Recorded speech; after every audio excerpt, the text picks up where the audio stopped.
এখন তো এঁচোড়ের সিজন চলছে, আর এঁচোড়ের সিজনে আমরা এঁচোড় খাবো না তা কি হয়? আজ তোমাদের সাথে খুবই টেস্টি একটা এঁচোড়ের রেসিপি শেয়ার করবো, চলো বন্ধুরা।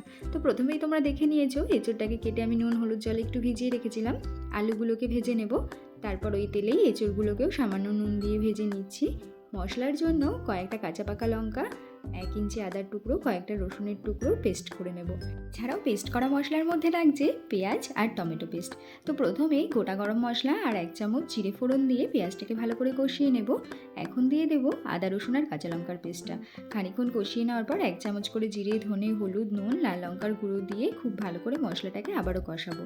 সবশেষে দিয়ে দেবো টমেটো পেস্টটা। মশলাটাকে খুব ভালো করে রেডি করে নেওয়ার পর ভেজে রাখা এঁচোড় আর আলুটাকে দিয়ে মশলার সাথে আরও খানিকক্ষণ কষিয়ে নেব। এখন দিয়ে দিচ্ছি কিছুটা উষ্ণ গরম জল। 5 মিনিটের জন্য ঢাকনা দিয়ে ঢেকে দেবো। 5 মিনিট পর ওপর থেকে 1 চামচ গরম মশলা গুঁড়ো আর ঘি দিয়ে দিলেই কিন্তু আমাদের সুস্বাদু এঁচোড়ের রেসিপি তৈরি।